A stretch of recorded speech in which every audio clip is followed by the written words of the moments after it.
Auf dem Weg von unserem Domänenmodell zum Code ist es noch sinnvoll, eine Unterscheidung bei den Daten vorzunehmen, und das ist die Unterscheidung zwischen Entities und Value Objects. Und das kommt jetzt. Nehmen wir an, wir bauen irgendeine beliebige Applikation und in dieser Applikation gibt es Kunden und einer dieser Kunde ist zufälligerweise Thomas Müller aus München.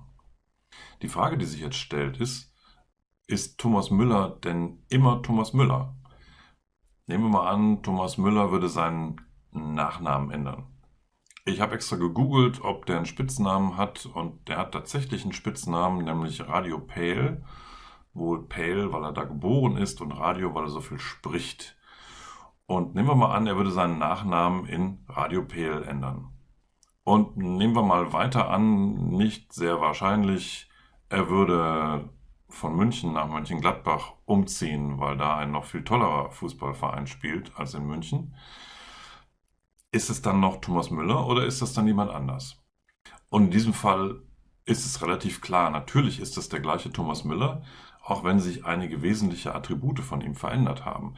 Das heißt also, Thomas Müller hat in gewisser Weise anscheinend eine inhärente Identität, und diese Identität, die hängt nicht an den Werten von irgendwelchen Attributen, die wir ihm zuweisen in unserem Softwaresystem.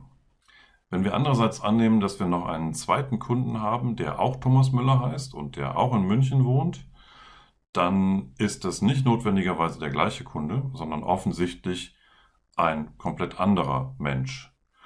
Das heißt also, bei einer Person ist es so, dass die Identität nicht von den Attributwerten abhängt. Weder kann ich von gleichen Attributwerten auf die gleiche Person schließen, noch kann ich von unterschiedlichen Attributwerten auf unterschiedliche Personen schließen. Und das ist genau das, was eine sogenannte Entity ausmacht. Eine Entity besitzt eine inhärente Identität, die unabhängig von konkreten Attributwerten ist.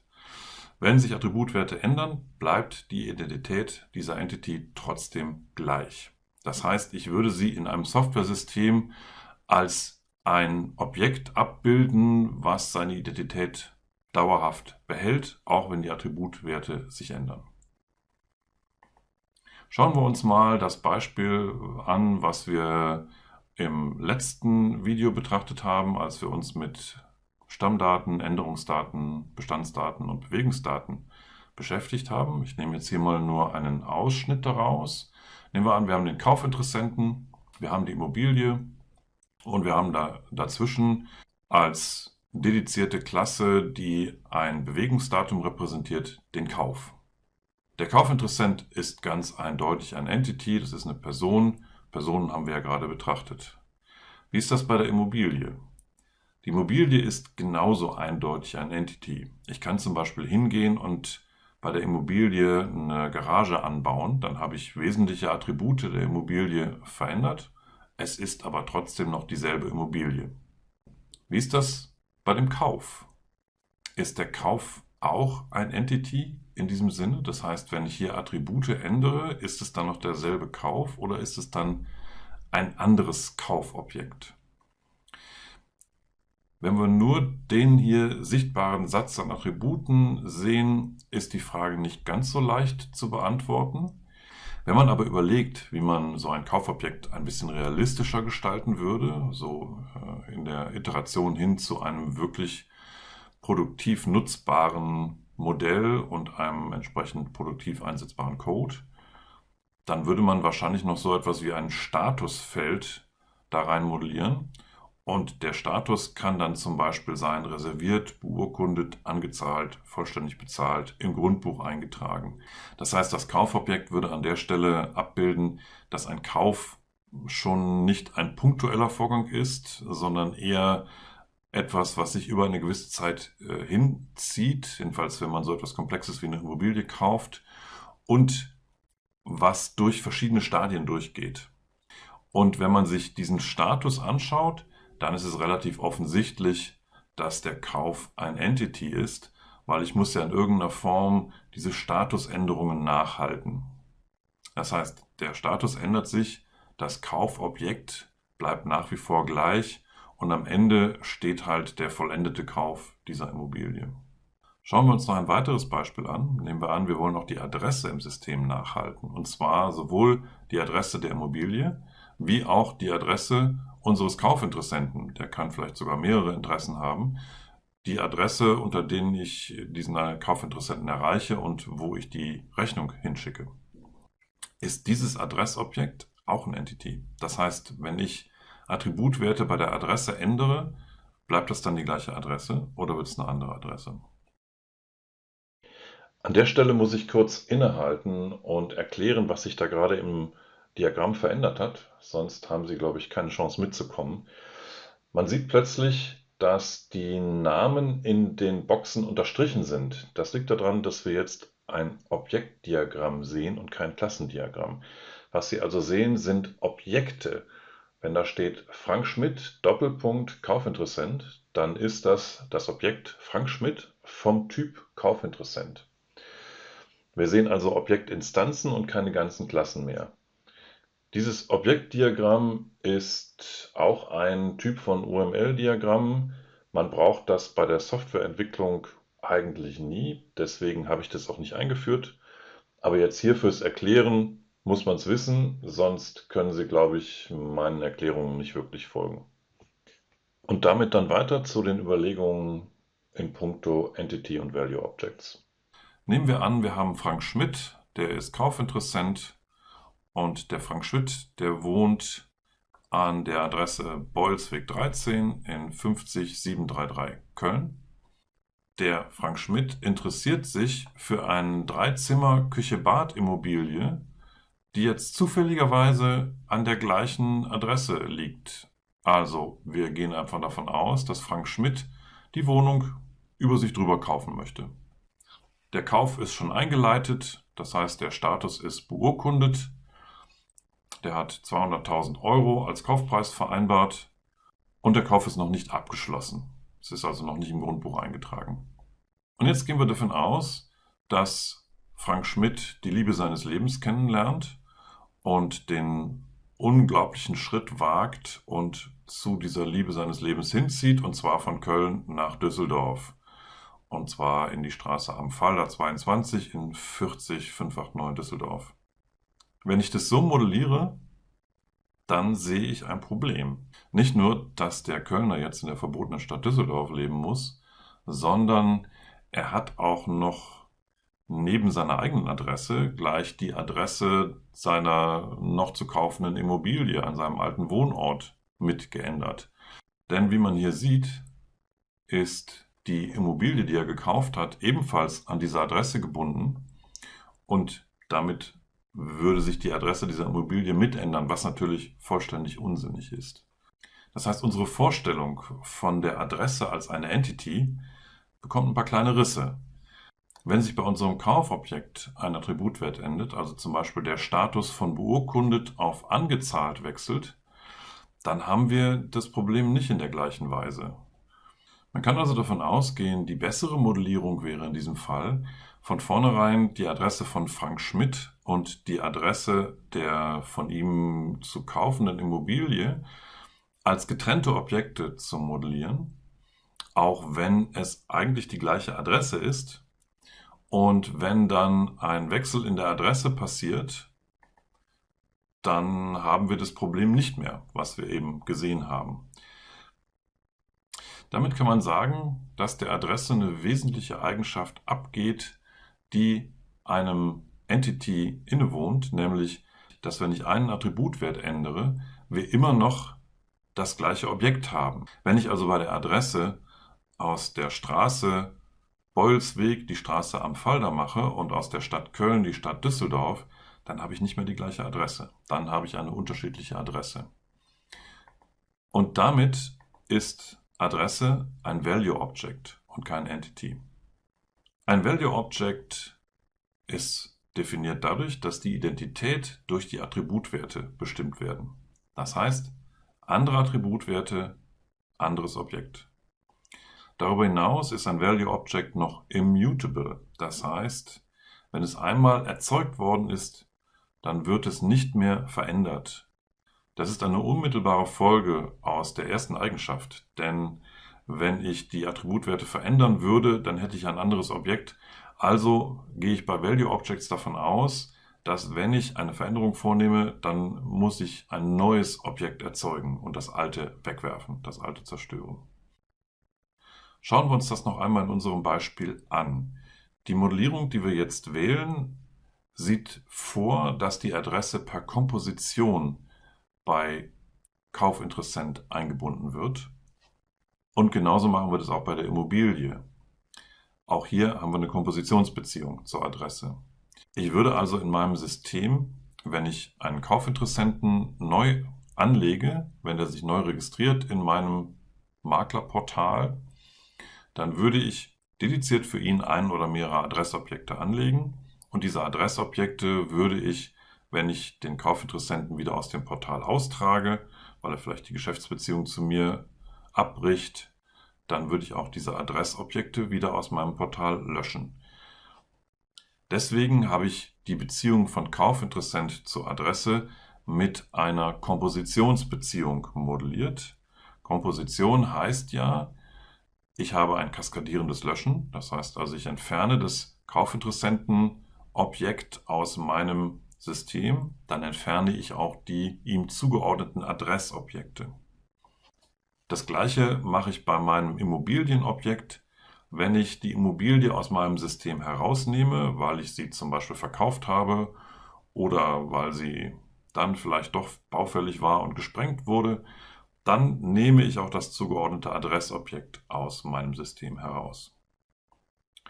Kleine Randbemerkung, zweite Eigenschaft von Komposition heißt, ich kann als Objekte in maximal einer Komposition enthalten sein und das wiederum verhindert eine Situation, so wie ich sie hier hatte, dass nämlich das Adressobjekt Beulsweg 13 in 50733 Köln gleich zu zwei Entities zugeordnet war, nämlich zum Kaufinteressenten Frank Schmidt und zu der Dreizimmer-Küche-Bad-Immobilie, die er kaufen wollte. Wenn ich diese Beziehung als Kompositionsbeziehung modelliere, dann habe ich ganz zwingend ein solches Objektgeflecht. Der Frank Schmidt hat sein eigenes Adressobjekt Beulsweg 13 und die Dreizimmer-Küche-Bad-Immobilie hat ihr eigenes Adressobjekt Beulsweg 13. Wie erkenne ich jetzt Value Objects, wenn ich auf mein Modell drauf schaue? Ein Kriterium ist, ich muss nur ein einziges Attribut ändern und schon wird es zu einem anderen Objekt. Bei unserem Adressobjekt, wenn ich auch nur die Hausnummer verändern würde, wäre ich schon bei einer anderen Adresse.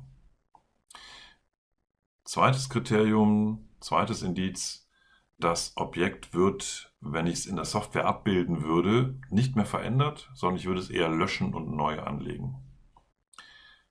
Drittes Indiz, so wie wir es gerade in unserem Beispiel gesehen haben, man würde kein Sharing von solchen Objekten machen in seinem System, sondern man würde Kompositionsbeziehungen modellieren, so wie ich das gerade mit dem Adressobjekt gezeigt habe. Und viertes Indiz, und auch das würde hier auf unseren Adressfall zutreffen, ich habe eigentlich im Kern sowas wie ein komplexes Attribut von einem anderen Geschäftsobjekt. Wenn Sie mal ganz zurückdenken an die Art, wie wir Textanalyse für die Erstellung des fachlichen Datenmodells betrieben haben, dann haben wir einfach die Hauptworte angestrichen und wir haben dann entschieden, ob dieses Hauptwort durch einen atomaren Datentyp abgebildet werden kann, so wie String, Long, Integer und dergleichen, oder ob es ein komplexes Attribut ist, was selber wieder Innenleben hat. Und als solches ist hier definitiv auch die Adresse anzusehen, aber wenn man in die Texte reinschaut, dann ist die Adresse auch wieder ein Attribut einer Person oder in unserem Fall hier einer Immobilie. Diese Betrachtung, die wir gerade angestellt haben, hängt wesentlich vom Kontext unserer Applikation ab. Das heißt, auch hier kann man nicht sagen, dass Adresse immer und überall ein Value Object wäre, sondern die Sichtweise auf Adresse als Value Object ist dadurch geprägt, dass wir halt einen bestimmten Anwendungskontext haben. Wir haben ein Webportal, wir haben Stammdaten wie Kunden, Kaufinteressenten, wir haben Bestandsdaten wie Immobilien und in unserem Webportal ist wichtig, dass beide eine Adresse haben. Wir interessieren uns aber eigentlich nicht dafür, welcher Natur diese Adresse hat. Wir brauchen diese Adresse einfach nur als eine Eigenschaft, die wir mitführen. Und wenn jetzt jemand seine Adresse verändert, dann ist es für mich am einfachsten, diese Adresse zu löschen und neu anzulegen, genauso wie ich auch eine Kontoverbindung löschen und neu anlegen würde. Das wäre ein ähnliches Beispiel für ein Value Object. Wenn ich mir jetzt aber mal hypothetischerweise hier so eine Anwendung anschauen würde, die ich jetzt mal nur sehr grob skizziert habe, nehmen wir an, wir würden so ein Stadtteilplanungssystem entwerfen und implementieren, wo wir Stadtteile abbilden. Diese Stadtteile haben dann so Wohnblöcke und Wohnblöcke haben Parzellen und Parzellen haben eine Adresse. Wahrscheinlich würde man es nicht genauso modellieren, wie es jetzt hier steht. Ich wollte nur dieses Adressobjekt der Wiedererkennbarkeit halber unverändert hier wieder aufführen. Aber wenn ich so einen Fall habe, dann habe ich plötzlich den Fokus auf so etwas wie Straße und Adresse und Hausnummer.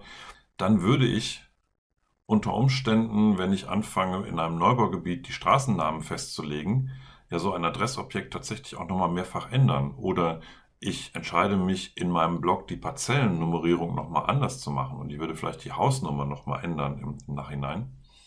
Das heißt, in so einem Kontext ist Adresse plötzlich kein Value Object mehr, sondern tatsächlich ein Entity. Ein Entity, was wahrscheinlich eher diese Natur einer Parzelle hat.